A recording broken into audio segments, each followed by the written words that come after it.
Welcome to the chalkboard, my fellow football nerds, for episode number 161 of Chalk Talk. I'm your host, Shane Haff, and you can follow me on Twitter and YouTube at Shane Haff NFL. I'm joined today by the best co-host in the game. You've heard him on the Tough Cover radio show. It is Mark Henry Jr. Give him a follow on Twitter at Mark Henry Jr. _ Mark, how are you doing this afternoon? I'm doing well, especially since the expansion draft team that we're going to put together this year is going to win the Super Bowl. I mean, we're going to be Super Bowl winning GMs, and we're going to cement our spot in the NFL Hall of Fame. Absolutely. What we learned last week in this exercise is maybe next year we should allow more than 4 protections on each side of the ball.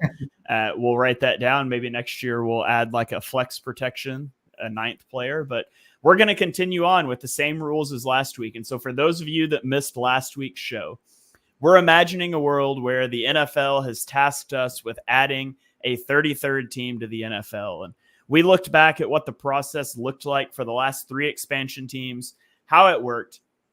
And what we arrived at doing this year is each team is allowed to protect 4 players on each side of the ball. And an automatic guy they must protect is their first pick in this year's draft. So they basically get 7 other picks to choose from. And then next week, we're going to go through the unprotected players. We're going to piece together the best roster we can, taking 1 person from each of the 32 teams as a starting point. So if you're a fan of an NFC team, go check out last week's episode. Listen to this week's too. It's just a fun way to talk about rosters a little bit as well in the dog days of summer. So Mark, let's dive into these AFC protections, and let's start in the AFC North with the Baltimore Ravens. On the offensive side of the ball, I've got 3 that I think are pretty easy in Lamar Jackson, Zay Flowers, and Tyler Linderbaum. Yeah. The 4th spot, I have a few guys written down. I wrote down Derrick Henry, and I normally wouldn't protect running backs, but if they're going to be a real heavy rushing attack, and it's Derrick Henry. I wrote down Mark Andrews, who you are very well on the record saying he's just a guy that Lamar makes really good. Or I wrote down Ronnie Stanley. The problem with Ronnie Stanley is he's 30 years old already. Is that the guy that you want to protect? So do you agree with me on Jackson Flowers and Linderbaum? And if so, where would you lean for that 4th protection? Yeah, this is the exact same thought process. I didn't include Henry. I included Patrick McCarry, the other tackle, instead of Henry. But yeah, you'd probably go Stanley over McCarry, and then it's Stanley or Andrews. I lean Ronnie Stanley, just because I think we saw how good Isaiah Likely was last year.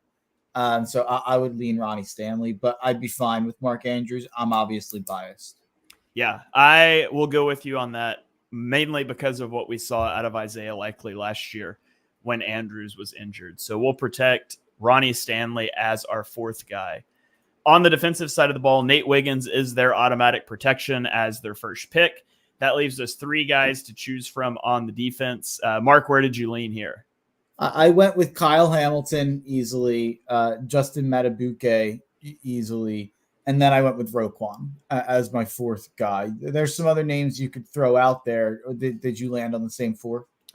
Yeah, I did. Michael Pierce, I put on my list, but he's 31. I think he's better than Justin Matabuke, but at 31, and I think his skill set is maybe a little more easily replaceable than Justin Matabuke, even though I think he's a better player, if that makes sense. Some other guys I listed, Odafe Owe, Marlon Humphrey, Marcus Williams, but I think that Roquan is the way to go there. And I think with keeping Nate Wiggins and Kyle Hamilton, you probably don't want to spend a 3rd pick on a secondary player anyways. So I liked Roquan in the middle of that defense. Yeah, I agree. They just got TJ Tampa late too. So that's another secondary guy that they have there. Not that they protect him, but just that they wouldn't protect another secondary guy. Right. Okay, so that is the Baltimore Ravens. Let's talk about the Cleveland Browns. This one's interesting, Mark. So let's start with the elephant in the room, and that's Deshaun Watson. Obviously, the Browns traded way too much for Deshaun Watson. He has not been a good football player since he came back, and he has a cap hit of $63 million for each of the next 3 years. And so the number one question you have to answer with the Browns is, are they protecting their quarterback? Part of me thinks, if I'm the Browns making this decision, I think I'm making Watson available, and I am praying the expansion team takes that contract off my hands, even though it leaves me without a quarterback. I think that they would leave Deshaun Watson available. What do you think about that? No question about it. I have 7 names written down. There was a 7th that I left off who I could have included. Deshaun Watson wasn't even in consideration for me. The Browns, this is the weirdest unit in the NFL for me to try to pick 4 keepers from, in my opinion, because I don't think that they have one stone cold, no matter what, you have to keep him guy. But they also have a lot of guys who I think a lot of teams would want.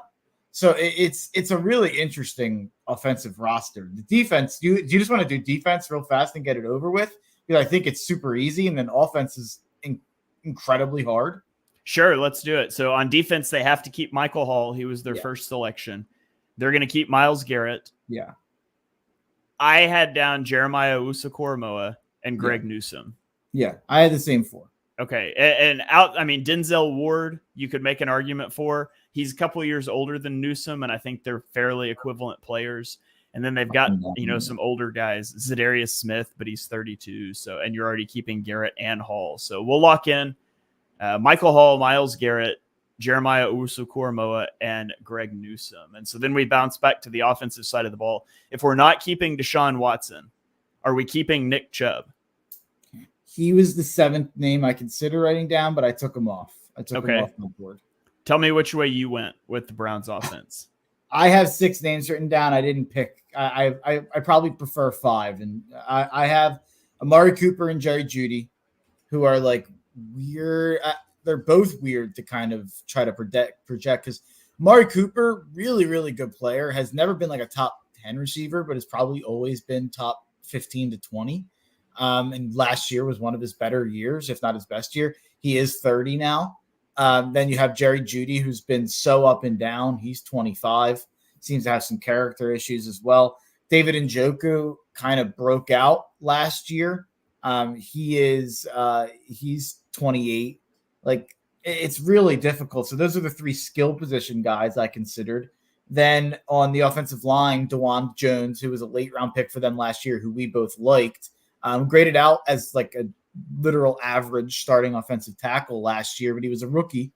He's got tremendous tools. So that's a pretty good start. And then Jedrick Wills, who was pretty bad last year, but has been an average tackle before. He's a little older, though, at this point.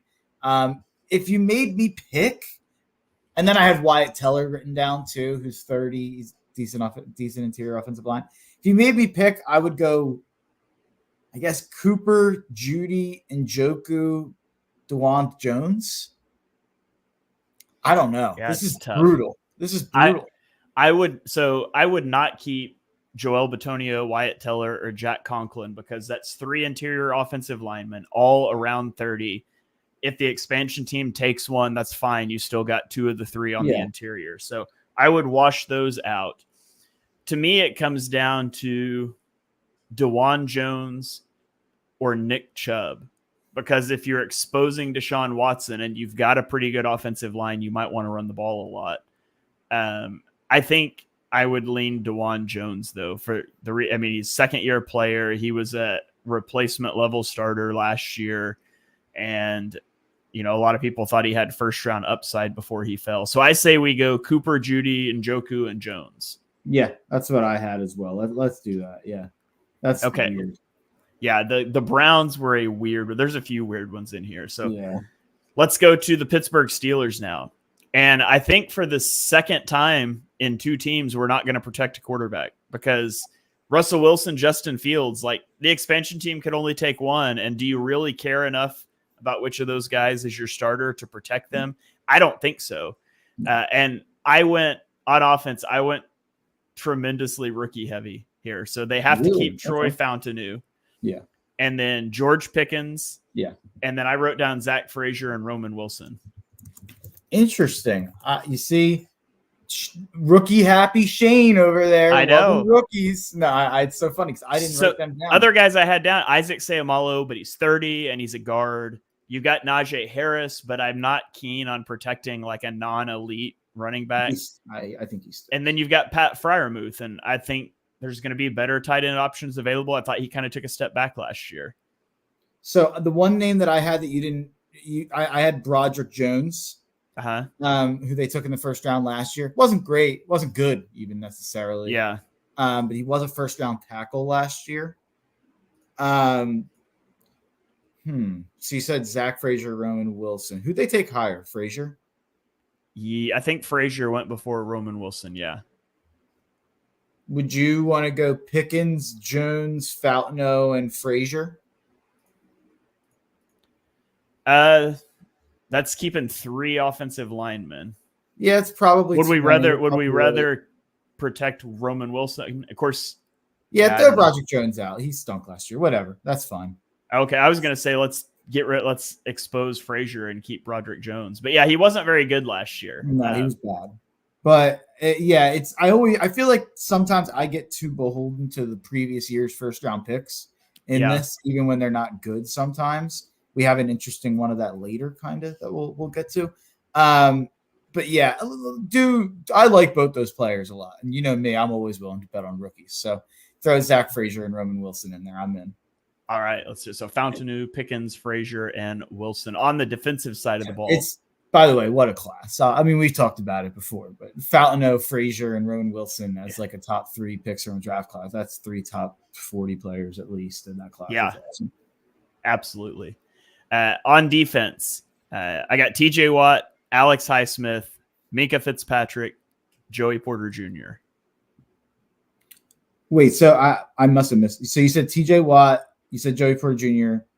Who were the others? You said Alex Highsmith. Who was the other name you had? Minkah. Okay, so I had Patrick Queen instead of Highsmith. Okay, he was like the 5th guy I had listed. I'm willing to listen to that argument, especially since you're already keeping TJ Watt. But yeah, that's why I went with it, kind of. Yeah, I was trying. Highsmith had a really good year.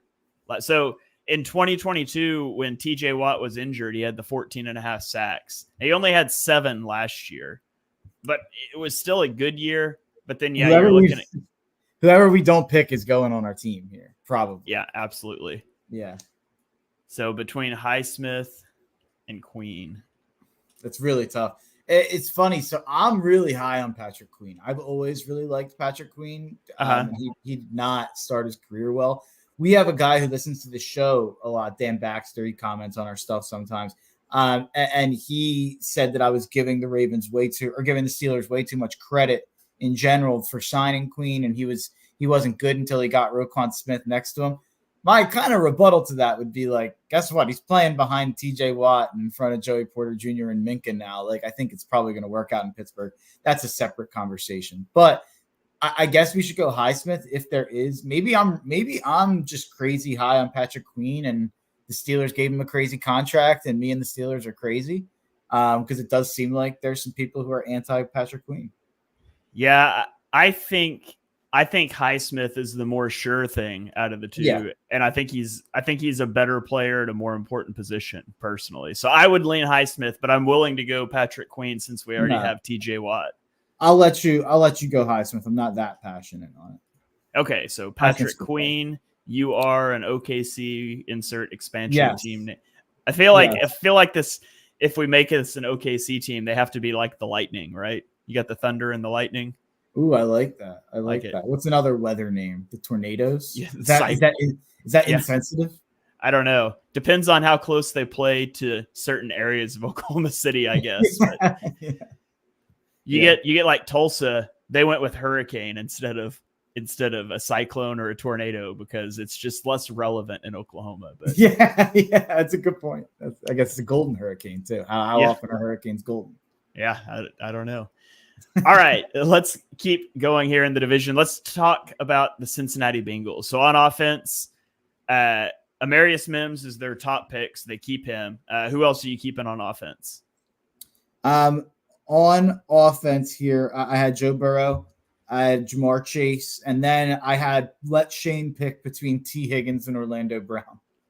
Yeah. I'm not passionate about it either. You can go either way on that. T. Higgins, kind of similar to Mark Andrews. A lot of people, I think a lot of times when there's a great wide receiver two or a wide receiver two who really performs, I think a lot of the time people point to them and they're like, oh, wow, look what's going to happen when that guy becomes a wide receiver 1 elsewhere in a different situation, or maybe he's a wide receiver 2 with a really good QB like T. Higgins is. We've seen that with plenty of guys, and I've fallen victim to it too. I remember when Antonio Brown left Pittsburgh. This is always the example I use.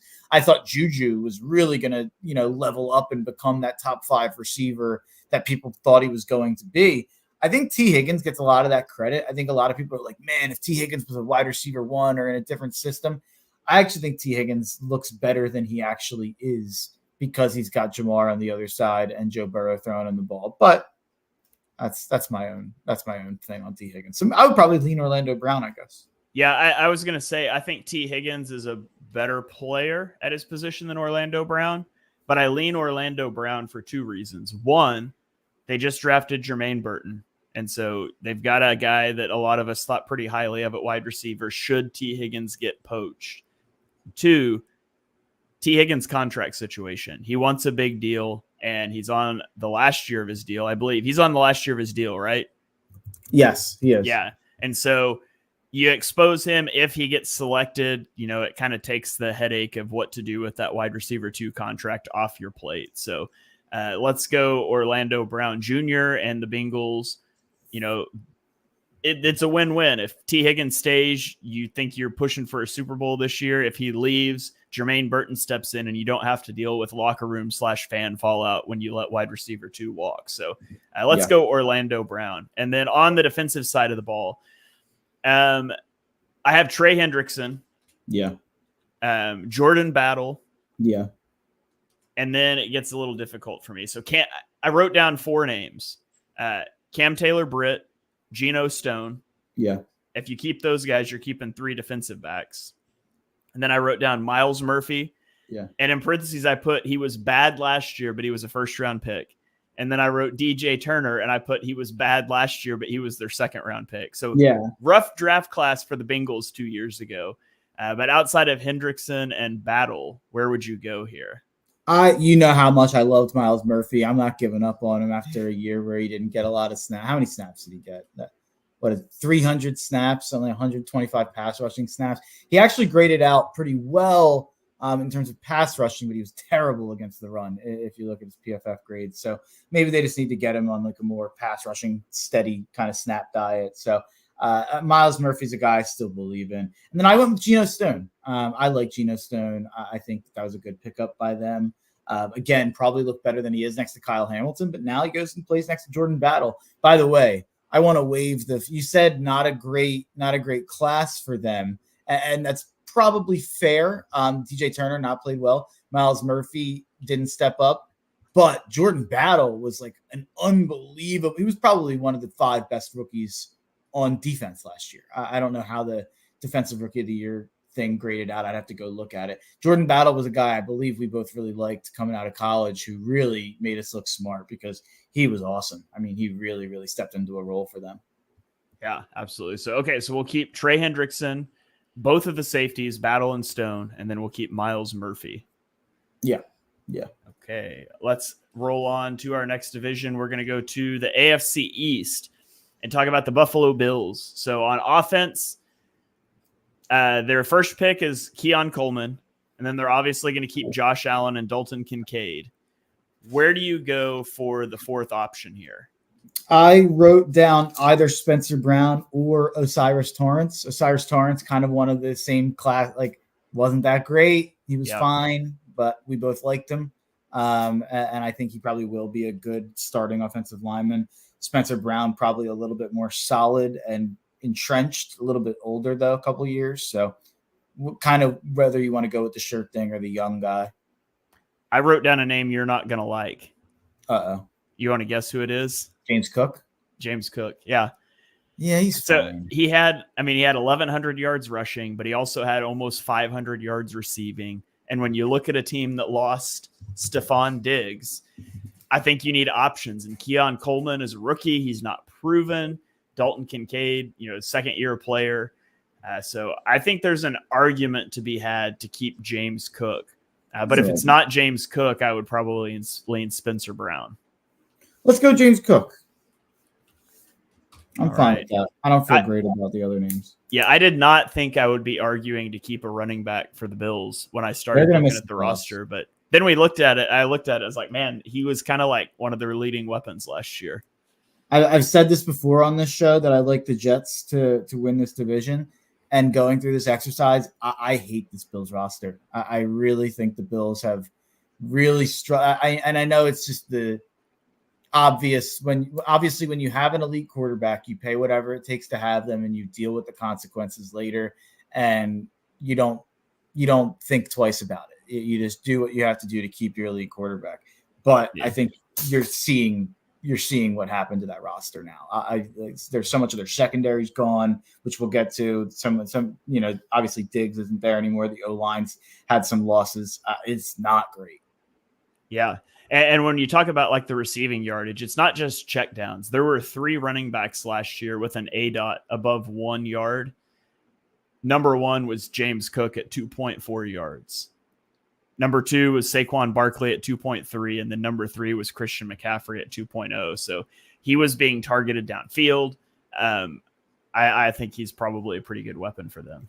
So you're saying in Madden, if you're putting together a team and you like using the running back wheel routes or the HB angle play, you're saying draft James Cook to your team?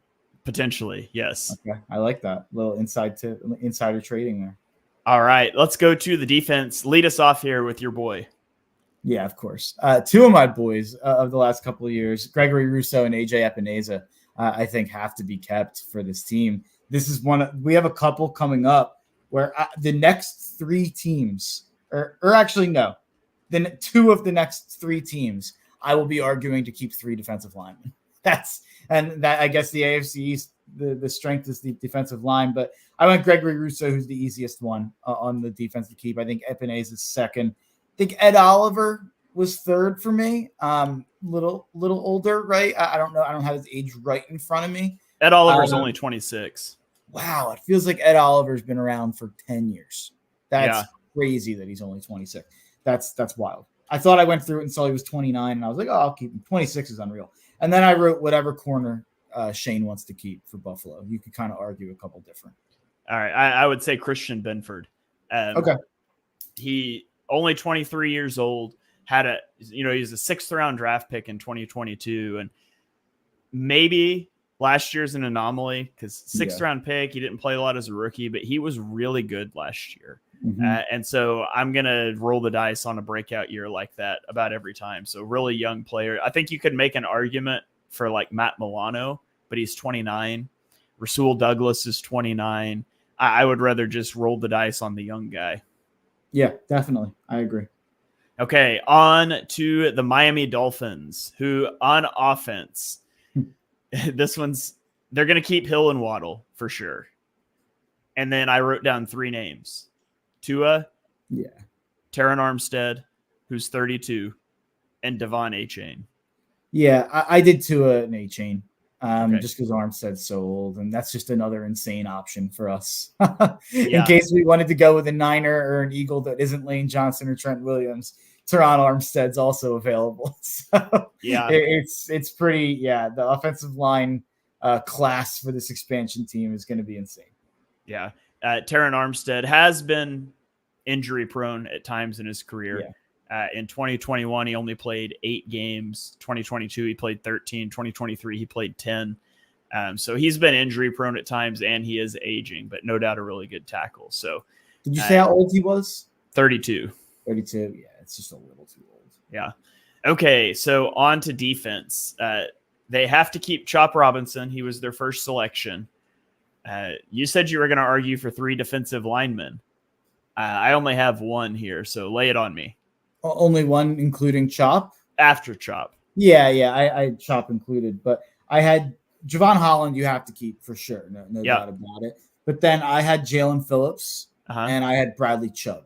I'm iffy on Chubb. I could go Jalen Ramsey, who's just older, I guess. I'm not the biggest Bradley Chubb guy, to be quite honest, but I did include him. They just traded for him. Yeah, I forgot about Bradley Chubb, actually. Okay, so Bradley Chubb, he's basically a year older. It's why it was so weird that Then Ramsey. They stood at 21 and took Chop Robinson, which felt like a reach at a position they didn't really need. That was a weird pick for Miami.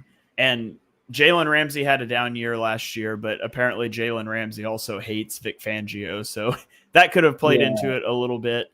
I don't think it's so much that he's losing a step. Man, did you have Ramsey? Yeah.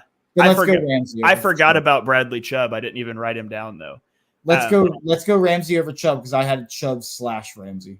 Okay. We have two other. And if Chubb gets swiped by the expansion team, they also have Shaq Barrett as another guy. I mean, he's older, but for a year or two, he can be a rotational guy. So I think Ramsey's the move.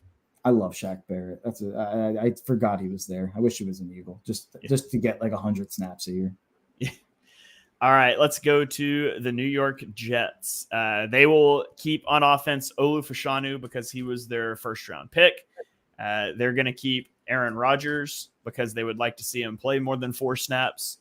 And then I wrote down Garrett Wilson. Mm-hmm. Did you have him? Yeah. Definitely. Okay, and then I wrote down a few names. Obviously, you've got Tyron Smith, Morgan Moses, both good tackles, both aging tackles. Since you're keeping Fashanu, I would leave both of those guys exposed. Yeah. If one of them gets swiped, Olu starts. You could make an argument to keep Breece Hall, but I wrote down Elijah Vera Tucker, who wasn't great last year, but he's only 24, and I think he's a really solid player, especially if they'll stop moving him around and let him play in a spot. Yeah, I had the same for Fashanu, Wilson, Rodgers, Vera Tucker. Okay, so on to defense. You said 3 defensive linemen. So who do you got? Not here. Not this one. Oh, okay. This one's easy. Or the first 3 are easy. You go Sauce Gardner. You go Quinnen Williams. And you go Jermaine Johnson. Those were my first 3. Yeah, after that, it's difficult. You could argue for 5 guys, I think, after that. Let's see if we have the same 5. DJ Reed. Yeah. Michael Carter. Yeah. Hassan Reddick. I didn't have Hassan Reddick down. Okay. Actually. CJ Mosley. Yeah. Quincy Williams. Yeah. Who's the other one? Michael Clemens. Okay. Who I wouldn't really take him though when you have Jermaine Johnson. I think it's probably one of the 2 corners. Yeah, I think so too. I think DJ Reed over Michael Carter is what I would do because DJ Reed, he wasn't as good last year. He was so good 2 years ago. I actually remember last year we left him off this exercise and a Jets fan was like, what are you doing? Like DJ Reed has to be the guy. And I was like, yeah, DJ Reed should have been the guy. I remember that. Okay, on to the New England Patriots who are keeping Drake May. And man, the rest of this offense. I put down Mike Nwenu. I think he's the one sure thing on their offensive line. And then you could make an argument for Jalen Polk, rookie, because they don't have a lot there. I also wrote down Sidney Sow and Cole Strange, their duo of offensive guards. I think that Ramondre Stevenson, but I wouldn't keep him, just mostly noting him for later. So I think it would be 2 of the 3 of Sidney Sow, Cole Strange, and Jalen Polk. Although, I was going to say, if there's not a strong, and I don't have a strong opinion between Sow and Strange, then it might be a situation where you leave them both exposed because you could only lose one anyways, and you could keep like a Polk and a Stevenson or something like that. Yeah, I would just go Polk and Strange is what I had. I thought about Pop Douglas, who had like a couple moments where he popped last year, but he's I don't think he's just a guy. But yeah, I would go Cole Strange. I also thought about Kendrick Bourne because he was really good at the beginning of the year, but then he tore his ACL. So you got a guy coming off an ACL injury, and I'm not sure that's the kind of guy you want to be protecting to begin with. Yeah, I love Kendrick Bourne when he's healthy. Okay, on to the defense. Tell me who you've got on defense here. I went double Christian Gonzalez, Christian Barmore. Yep. Then I went Keon White and Josh Uche. Ooh, I forgot about Keon White. Keon White, I think he was average last year, but he was a pretty high pick for them. Really toolsy guy, so I have to take a look at his stats here.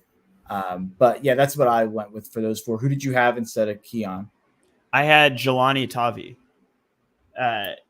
whose name I didn't really know until I started digging into stuff for this exercise. But he's 27, had a really good year last year playing linebacker, really good coverage linebacker for them, which again, you can get into linebackers and things. But if you go look at like his PFF grades in the last 2 years, he's got a 73 and an 86 defensive grade at linebacker for them. So I put him down, and I also put down some of the older guys like Jabril Peppers, Matthew Judon, but those are not guys I would keep over these other guys. So I am fine with Keon White. I totally forgot about him when I was going through this somehow. Did you have Uche as the other one? No. Oh, yeah. I had Barmore, Uche, and Gonzalez as the easy top three. So go to Vi with the linebacker since we haven't two defensive linemen in there. Okay. Yeah. We'll take how did I miss Keon White? I probably got lazy and was skimming only the first column of the depth chart, and he was second column or something. He was literally 67th of 112 defensive linemen last year, so he was about as average as you could be for the position. Gotcha. Okay, let's get into the AFC South now, and let's start off with the Houston Texans. Talk to me about the Texans offense. Where did you go here? Texans, obviously CJ Stroud Yep. is the one place I went. I think you got to go Nico Collins. I think you got to go Tank Dell, and I think you got to go Laramie Tunsil. Easy. Yep. Yeah. I was prepared to argue with you if you wanted to keep Stephon Diggs. He stinks. Yeah, I don't think he stinks, but I would definitely keep Collins and Dell over 30-year-old Stephon Diggs. Big fantasy take here for the fantasy heads out there. If you draft Stephon Diggs in fantasy this year, as Charlie Kelly from It's Always Sunny in Philadelphia would say, you've got donkey brains. It's just he's their third best. He's their third most talented receiver. I think there's at least 30 receivers in the NFL more talented than Stephon Diggs at this point in his career. He had a 10-week stretch last year with Josh Allen as his quarterback where he was a non-top 40 receiver in fantasy. If that happens with you, I'm done. Like, you're the number one receiver in a Josh Allen offense and you can't finish top 40 in fantasy over a 10-week stretch, 2.5 months down the stretch of the season, as Josh Allen's going nuts, throwing to Khalil Shakir and other guys on the offense. I think he's washed. It's just a take. Yeah. All right. Mr. Crockpot chimes in and says that he remembers gushing about Tank Dell during the draft. That's why, again, you guys need to be following along with all our draft coverage when we get to the offseason. Learn about guys like Tank Dell here first. Dodge was highest on Dell for sure. Yeah. And Joe Ciccoletti says, if you're taking Diggs in fantasy football, you're digging yourself a grave. So there you go. Some fantasy nuggets here. Let's go over to the defense for the Texans, where they're going to keep Kamari Lassiter because he was their top pick. Obviously didn't have the first round pick because last year they took Will Anderson Jr., who will be protected. They took Derek Stingley Jr. the year before, who will be protected. And then I got two names on defense that are left. So I've got Christian Harris, so we could keep a linebacker. And then I'm going to whisper this next one into the microphone. But Derek Barnett, who had a name really good year for them after he left Philadelphia last year. I'm not letting you do that. I had Christian Harris written down, but I had the name I went with is actually a name I knew you wouldn't pick because it's a rookie. But I had Kalen Bullock written down, who I think you might have been a little bit higher than I was on Kalen Bullock. I could be. Yeah, I'd have to check our rankings. I don't remember exactly. I'm so far from the draft now that I can't even remember. Would you consider Kalen Bullock over Christian? Over the linebacker? I had Kalen Bullock 69. You had him 72. So it's really close. That's close, yeah. Man, you like to do this to me, and you've given me enough. I really like Christian Harris, but we can go Kalen Bullock. Let's do Kalen Bullock. Yeah, Christian Harris can play for the OKC Tornado Twisters or whatever our team name was. The Tornado Twisters. the Sidewinders. There you go. It's kind of a baseball name, but. Yeah. We could be the Mud Hens to pay homage to the Toledo Mud. We'll be the Toledo Mud Hens that I was talking about. We're moving the team to Toledo. All right. Let's go to the Jacksonville Jaguars. On offense, they're going to keep Brian Thomas Jr., who was their first pick. They're going to keep Trevor Lawrence. And after that, I have 8 names. You have 8 names? I have 8 names written down here. Okay, lay them on me. Tell me where you're leaning. The Jags are the Browns, basically. They're the same kind of thing where they have a lot of players. None of them are that good. Like, there's a lot of solid guys. Like, Trevor Lawrence separates it a little bit. So that locks you in with one. So they have to keep Brian Thomas, right? Correct. So Trevor Lawrence, Brian Thomas, those are locked in. After that, I think you could consider Travis Etienne, who really stepped into a pass catching role, kind of like we all expected out of college last year. You could consider Evan Engram, who kind of finally lived up to his role that he was drafted to be in New York and Jacksonville. Or you could go with any of 4 offensive linemen, Ezra Coleman, Anton Harrison, who they just drafted, Cam Robinson, Walker Little. Like, you could go any of those ways. Maybe the fact that I'm saying that probably tells you that maybe you just protect the other 4 and you leave your offensive line totally unprotected. I don't know. Yeah, I wrote down Anton Harrison. He was bad last year, though. But he was also their first-round pick, and he was one of those guys that you said in the draft, first-round talent, it's going to be a rough learning curve. He needed time, and so I'm not ready to throw him out after a bad year because I expected a bad year. So I think you keep Anton Harrison, and then I'm fine with Travis Etienne. He's a name that I had written down too. All right, let's do that. Let's do Harrison and Etienne. We'll take Engram, Coleman, and the other guys off. I'm cool with that. Okay. So that takes us to the defensive side of the ball. Where did you look here? I had 3 names, and then I'll let you decide the 4th because I couldn't pick. So edge Josh Allen, defensive tackle Eric Armstead, their big offseason addition. Linebacker Devin Lloyd, who really stepped up last year. And then the 4th, I wrote one of the safeties. Yeah, let's do Darnell Savage. Yeah, let's do that. Yeah. I did not have much written down off of their defense. I only had 4 names: Armstead, Allen, Lloyd, and Savage. Yeah, I mean, Travon Walker has been such a incredible disappointment as we predicted. Yeah, who could have possibly seen that as a bad pick? No, it's not like we were yelling it from mountaintops at the time. Yeah, I mean, you could consider Andrew Wingard, who finished as the number 13 safety last year. You could consider Andre Sisco, who finished as the number 34 safety last year. Did they just add Savage? Was he on Green Bay last year? I think so, yeah. Yeah, that's why that makes sense. That it's interesting that they would go out and add a big safety like that when they had 2 guys play like that last season. But yeah, let's go with him. All right. Comment coming in here from Time for UFL Football, wanting to know if we watched the UFL championship games. I did not. Did you watch that, Mark? I'm not a spring football guy. I'm very much a believer that sports need off seasons. I think the reason that football is king, the reason I love football so much, is because we are deprived of it as a society. We only have it for less. We have it for less time a year than we don't. I think the reason that we cherish it so much, and we all get together on Sunday games, we all get together for the Super Bowl, for the playoff games, for these big events, is because it's not on, in the whole summer. It's not on for how many months of the year? 7-8 months of the year that you're not getting it. So I'm very much a big believer in that. I don't need, the World Classic when it comes to the World Baseball Classic when it comes to baseball. I'm not interested in Olympic basketball. I'm not interested in the USFL, the XFL, the UFL, whatever you want to throw at me. I need sports to have their off seasons. All right, there you go. You heard it here from Mark. Baseball and basketball need shorter seasons.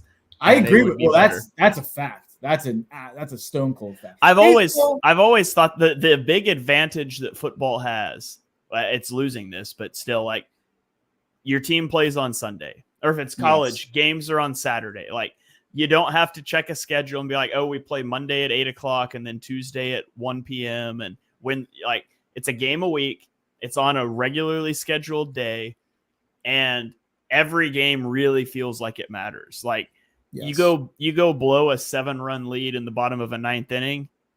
Nobody remembers that in a month because you've played 30 games since then, and it just doesn't matter. And same thing with basketball, but football, every game matters. And so that's why I feel like that's why, you watch every game because they're all so important. Baseball, I actually like the slog of it. I think it's part of the fun of it is like these guys are together for literally 162 games in a season. And that's why they're so close knit. You see these crazy celebrations in the playoffs. Like, I think there's fun to that. Basketball, the fact that basketball is still playing an 82 game season when they've played a strike shortened season at 60 games, a COVID shortened season at like 50 games. They've had like 3 or 4 seasons in the past 2 decades where they've played 50, 60 games. Guess what? Everyone was fine. Everyone was happy. There was less injuries. Like the 82 games is just a money grab. That's for another podcast. All right. Well, let's get into the Indianapolis Colts offense. They're going to keep Anthony Richardson. Unfortunately, I didn't get to see him play a lot last year, but you're not going to give up on a guy after 3 games, basically. And he looked really good at times. And then I wrote down Michael Pittman Jr. Yep. And then it's tough for me. So I wrote down A.D. Mitchell. I wrote down that they're going to keep A.D. Mitchell as well. And then I wrote down 4 names on the offensive line. You got Bernard Raymond, Quentin Nelson, Ryan Kelly, and Braden Smith. I went with Bernard Raymond because he's the youngest. Yep, I had the same one. I had the same 4. All right. Some more good offensive line options here from the Colts. We could end up with we could legit end up with the best and second best offensive line in the NFL on the expansion team. Like the backup offensive line could be the second best in the league. I'm trying to think what position besides quarterback, which is always going to be a struggle. What position are we going to struggle with? Receiver? Yeah, I mean, there won't be like good options at receiver. They'll be like wide receiver 2s. Yeah. Interesting. And I can't wait to once the little spoiler for the people out there next week, me and Shane will not spoiler, but me and Shane will draft the expansion team that we've been talking about. We're protecting these, and then we will draft 1 player from each team. So you kind of have to be strategic about what position you're taking from what team, because there's only so many options left. So we're going to do that next week. As soon as this pod's over, I'm going to start building that roster. So I'm excited. I'm also back into gaming a little bit. I've been on the sticks again, playing MLB The Show. I'm excited for NCAA football and Madden. I might build this team in Madden and put the Toledo Mud Hens to the Super Bowl. Nice. I like it. Well, tell me who's being protected on the defensive side of the ball here for the Colts. Yeah, that was a bad job by me. Filibuster. Edge Latu is my obviously you have to keep him as a first round pick. After that, it's difficult. I went with 3 defensive linemen here as well. I went with Kwity Paye. I went with DeForest Buckner. And then I went with Juju Brents, who was a guy we both liked. I think you could argue for a couple different secondary guys. What did you have when you went through it? I had Latu, Buckner, Kenny Moore, and Juju Brents. Kenny Moore. 30. I think that's probably why I skipped by him here. He's only 28, I think, unless I wrote it down wrong. It looks like 30 on PFF. Interesting. Google says he's 28. Google and PFF, get your one of you two are off here. Hold on. That's strange. That is strange. By the way, just a throwaway thing. I've always loved Samson Ebukam. I've always thought that guy's good. He graded out as the number 14 edge rusher last year, which shocks me. It's the first time he's ever graded out well on PFF, actually, throughout his career, which he's been on like the 49ers, the Rams. He's been on some really good teams. But last year was the first time he ever graded out well. He's still only 29 years old. I didn't consider him, but I just wanted to. I'm a big Samson Ebukam guy. Okay, so Wikipedia, Pro Football Reference, ESPN, and NFL.com all have Kenny Moore at 28. I'll trust that. Then. They say his birthday is August 23rd, 1995. PFF says January 1st, 1994. That feels like a mess up if it's January 1st. Yeah, it does. That was my first thought when I looked at it. So let's say he's 28. Who did I have instead? You had Kwity Paye and Juju Brents. I had Kenny Moore and Juju Brents. Kwity Paye's 25. Let's go Kwity Paye. Let's go Kwity Paye over one of the. You pick between Moore and Brents. Let's do Moore because he's better player. Brents struggled a little bit last year, although I still really like him. Yeah, Brents is totally just like an outside play. Yeah. Samson Ebicum, and then also EJ Speed and Zaire Franklin are interesting linebacker options, but not enough that I would want to keep them. That I think you can say. I was looking through it. I am so Howie pilled when it comes to linebackers. It's sickening. Like I just never protect linebackers in this exercise. Anytime there's a linebacker kept, it's usually because they're either elite, or Shane convinced me to keep the linebacker. Yeah. All right. Well, let's go to the Tennessee Titans. We'll close out this division and get on to the AFC West. But the Tennessee Titans, on offense, they keep J.C. Latham because he was their top pick. This is another team, and I think your answer will be yes. I think that'd be mine too. But are they protecting Will Levis? Yeah, I thought so as well. Yeah. And so then you look at the rest of this roster. They have DeAndre Hopkins. He's 32. They got Calvin Ridley, Tyler Boyd. I went with Peter Skoronski and Lloyd Cushenberry. Just straight up offensive line. I wasn't thrilled with any of the receivers as a protection, but as like worst case scenario, I still have 2 of the 3 on my squad. So that's kind of the way I leaned. I had Radunes instead of Cushenberry, but I'm fine doing Cushenberry. Okay. And then on defense, where'd you look at defense here? You have to go L'Jarius Sneed, who they just brought in. You have to go Roger McCreary. You have to go Jeffrey Simmons. By the way, really strong top 3 there defensively for Tennessee. So still some blue chip guys. The fourth one, it's totally up in the air. I don't know. I went with T'Vondre Sweat, who they picked really high. I liked T'Vondre Sweat more than consensus, and then he went above where I liked him. So he's one of those guys. But I went with Sweat. 2 corners, 2 defensive tackles. Weird. All right. I can be convinced. I had written down Jack Gibbons, but he's a linebacker. Arden Key, Harold Landry, Chidobe Awuzie, but they're all older players, 28, 28, and 29. So I am fine with T'Vondre Sweat. Let me type him in. Remember Caleb Farley, man? Man, I was so high on Caleb Farley. I think it's an injury thing more than anything, but it's always, that's the thing with Caleb Farley. That's the astronaut meme. It's like it always has been. Yeah, always was. Yeah. So yeah, he's been tremendous. He's only played 164 snaps in his 3-year career. That's a shame. So and he was injured at Virginia Tech. It was an ACL there. I don't remember what the injuries are in the NFL, but it's really unfortunate because he was such a promising guy. Yeah. Okay, on to our final division, the AFC West. Let's talk about the Kansas City Chiefs. They're going to keep Xavier Worthy. He was their top pick. This next one, the contract is pretty big. Personally, I think I'd keep Patrick Mahomes, though. Yeah, but there's another name that I don't have written down here that's insane. What's that? I don't have Travis Kelce written down. Ooh, okay. So that's interesting because for me, I looked at Travis Kelce. He's 34 years old. He slowed down so much last year. But there's a bit of me that thinks like until Travis Kelce retires, he can go into playoff mode every year and the Chiefs can win the Super Bowl any given year. And I'm a little bit afraid if you take away that security blanket in the playoffs. It's not that Mahomes would not be an elite football player, but I'm a little worried that key 3rd and 12 when you need to go score, you're going to lose, that Xavier Worthy or Rashee Rice or Marquise Brown doesn't haul that in. And Travis Kelce is so good at that. So that one's really tough for me. So who are the other 2 that you had over him? Let's get to that and we'll circle back and figure it out. Your 2 boys. Creed Humphrey and Trey Smith. Yeah, I had Creed Humphrey and Trey Smith. And I think that's what they would do. I don't know. Maybe I'm crazy. I think you throw Kelce back. You have Worthy protected. You still have Rashee Rice and Hollywood Brown on the roster. Pacheco as well. Like, I don't know. Well, you say so. It's funny. Because I agree with your point on you remove that safety blanket. What's the one time and Patrick Mahomes' most spectacular failure, I guess you could say, on the main stage was in the Super Bowl.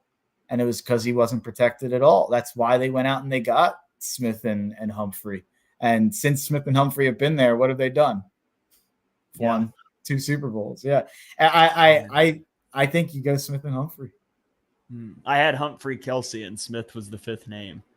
I I feel like if Travis Kelce was unprotected and he got drafted by the expansion team, he would just like show up to training camp, do a keg stand, and then retire. Hey, he might be he'd be the face of the expansion team though. All the Swifties would be a fan of the new expansion team. We're bringing all the Swifties to Toledo. Yeah, to the Mud Hens. Yeah. All right, man. I don't like it, but I'll do it. All right. I knew you couldn't resist Trey Smith and Creed Humphrey. It just feels so wrong to keep two interior offensive linemen and not keep Travis Kelce. I think they're so valuable, especially when Joe Tooney is your other guard too. I mean, he's 31, but okay. All right. Let's do it. It actually wasn't that difficult for me either. I felt like yeah, it's pretty difficult for me. And Trey Smith's one of my guys, but let's do it. Okay, so on defense, you're obviously going to keep Chris Jones. Yeah. You're going to keep Trent McDuffie. Yeah. You're going to hate this. I have Leo Chenal and Nick Bolton. I don't have either. And I was going to say, and I bet you don't have either one.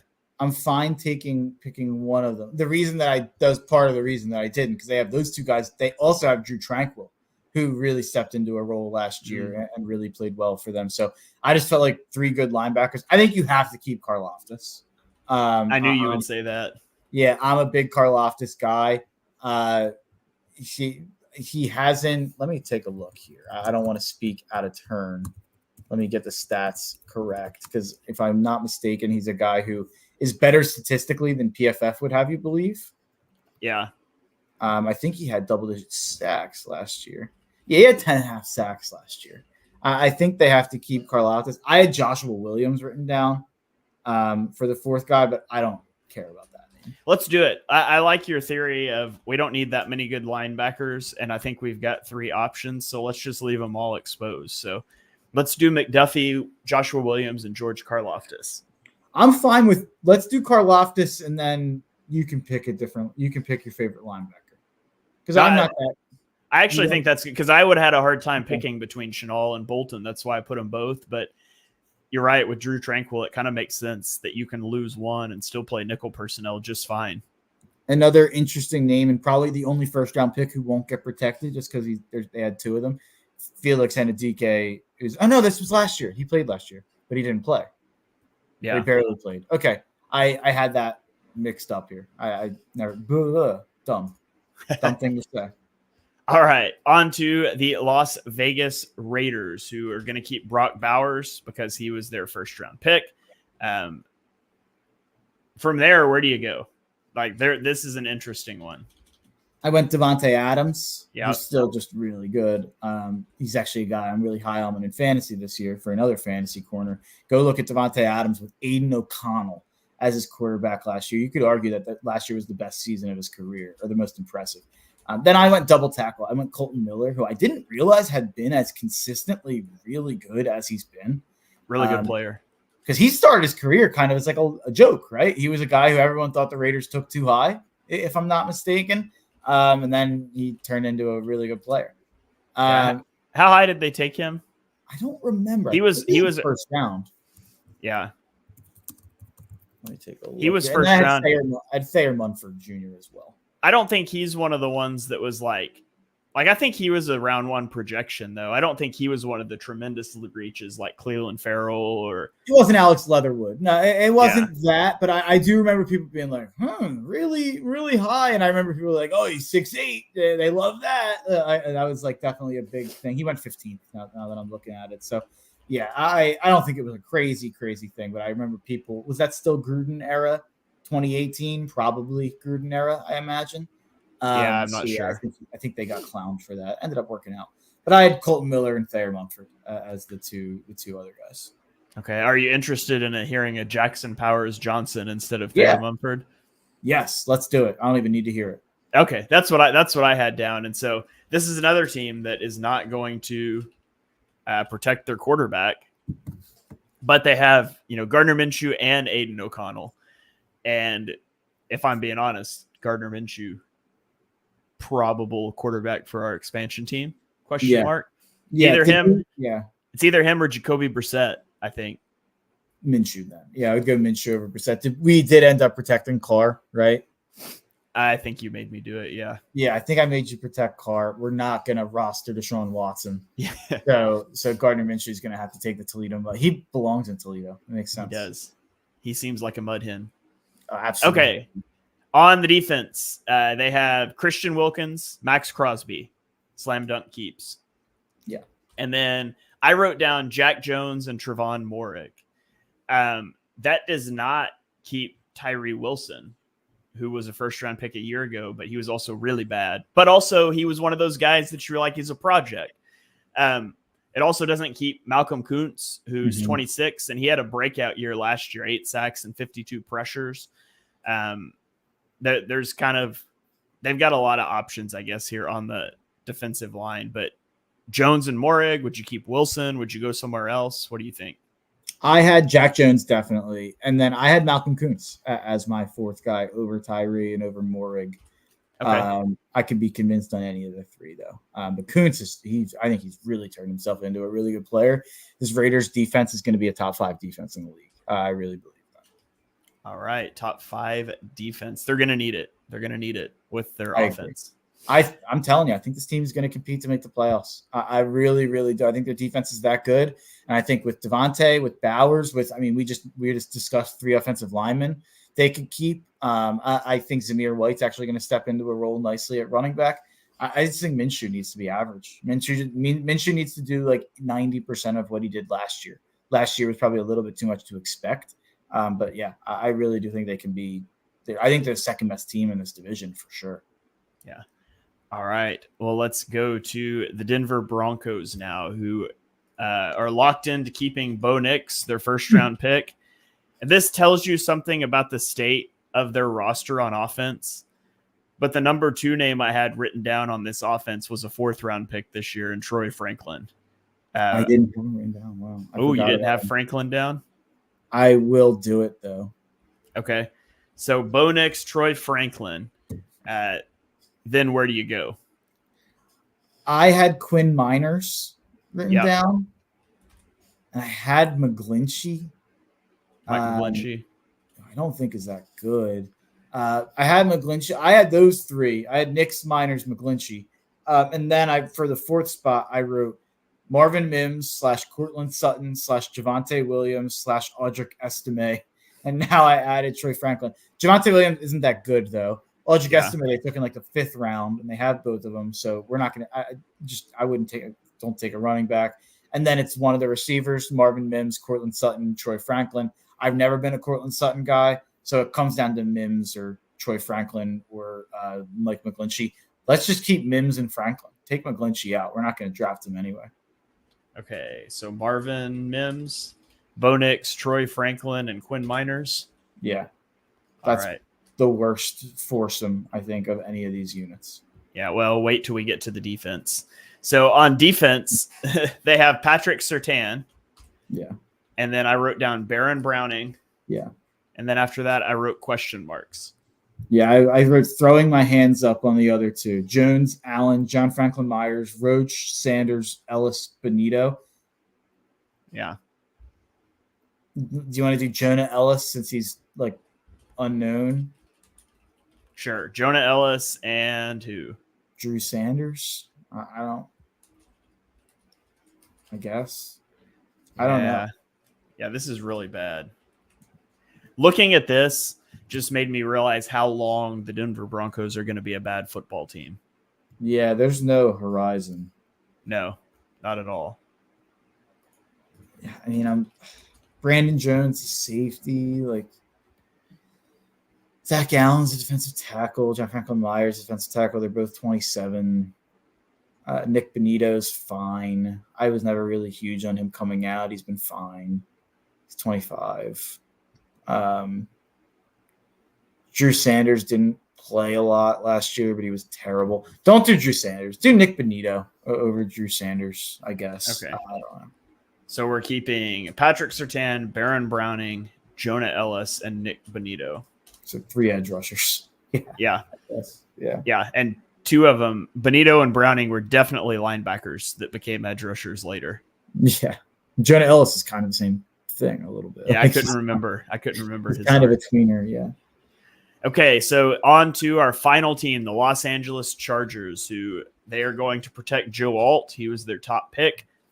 They're going to protect Justin Herbert because he's a quarterback and not named Deshaun Watson, and every one of those guys gets protected. And then I wrote down Ladd McConkey and Rashawn Slater. Yeah, totally agree. Okay, and then on defense, what do you see here on them for defense?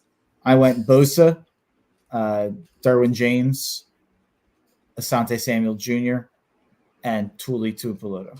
Ooh, no Khalil Mack? I didn't go. Yeah, it came down to Tuli or Khalil for me, and I went with Tuli. He was pretty solid last year. Your guy, Tuli. Yeah.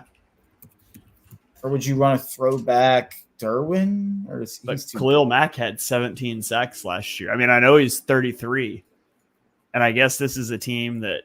What's his contract? Because we did say we were taking contracts into account, and I think you have to keep Asante and Bosa. This is an old bad team. Khalil Mack makes $25 million in 2024. And what does Derwin James make? Let me look at that. Derwin James, 20 mil almost. Derwin James makes 19 this year. Yeah, I guess just for that, I guess leave Khalil Mack off. They almost cut him. It was something everyone thought they were going to cut him this year. So okay, so we'll keep Joey Bosa, Derwin James, Asante Samuel Jr., and Tuli Tuipulotu. Yeah, I didn't realize he had 17 and a half sacks last year. He took a pay cut to stay on the Chargers. Yeah.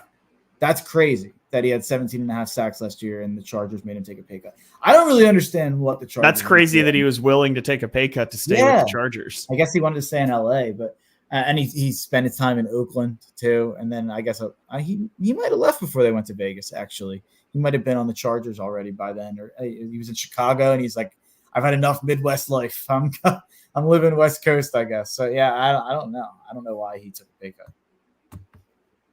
Yeah. All right. So, man, Khalil Mack's going to be a good pass rusher for our expansion team for sure. Whoever we didn't protect there was getting taken from us, whether it be Tuli Tuipulotu as like a young pass rusher, Asante as our best corner, Derwin as our best safety, or Bosa. Like all of those guys, we would have drafted whoever didn't get taken there. Yeah. All right. Well, that's going to wrap it up here for the AFC protection. So you guys be sure you come back next week. We're going to draft our expansion team from these unprotected players. But Mark, before we get out of here, you mentioned you've been on a video game kick. You're anticipating the college football game. Who's your, not Notre Dame, but dynasty mode? You're going to rebuild a team. Where are you looking to start? The Baylor Bears. I've had my eyes on Baylor. This is more of a gambling thing, but they're over unders 5.5 this year. I think Baylor is going to take a step up, especially with the Big 12 being worse. Texas and Oklahoma leaving, a couple teams joining, but I think the Big 12 as a whole will be worse this year. DeQuan Finn was, speaking of, this is crazy full circle moment. Speaking of Toledo, DeQuan Finn was the quarterback at Toledo last year, and he was the MAC Player of the Year. He transferred to Baylor. He's an electric factory on the ground. So maybe that's short-term thinking, but you coach Baylor as the first year, you get that fun running quarterback. Then you can recruit your quarterback beyond that and replace DeQuan Finn with your own fun future quarterback. But I think it's, if you want to do like a fun team that's going to be more difficult than just starting with a Notre Dame or an Oklahoma, like me and Shane's favorite teams, or starting with a Alabama or a Georgia or Texas, I think Baylor is a fun one. All right. I've been, so traditionally, I've liked to use service academies, especially like Army. I always like to be Army because they were independent. I would build like a triple option team, and then I could schedule whoever I wanted to on my roster or on my schedule. So like once my team was good, I just schedule like the top 12 preseason teams or something. That was always fun. But this year I'm leaning towards one of two teams. So UNLV, because I think the Rebels is just like cool color schemes. That feels like a spread and shred Mike Leach style of team. So UNLV is in the hopper. And also potentially Minnesota. I feel like Minnesota, the Golden Gophers, would be a fun team. They've got like 5 different games for trophies. Paul Bunyan's axe, the little brown jug. There's some fun stuff there. So I think I'm leaning towards like a UNLV or a Minnesota dynasty early on in my college football 25 career. It's not bad. It's not bad. If I had another one, I'll throw out there, just crazy off the beaten path. Like if you're trying to take over a bad team, Georgia Tech. They have a very fast quarterback, Haynes King, who was a transfer. I think it's Texas A&M. I think he was a Texas A&M quarterback. Transferred there, kind of broke out last year. I know he had like 800 rushing yards. So Georgia Tech, a fun little rebuild. The Yellow Jackets. Yeah. Also, could get some triple option going there. You could get some triple option going there, especially with Haynes King. Yeah. All right. Well, that is going to do it for this episode. Thank you for joining us for episode 161 of Chalk Talk. If you enjoy what you heard on the show, and we know that you do, be sure you smash that subscribe button. Turn on notifications so you don't miss our next episode. Drop us a 5-star rating wherever you stream your podcast. You can follow us on Twitter. I'm at Shane Half NFL. He is at Mark Henry Jr. And we will catch you guys next time.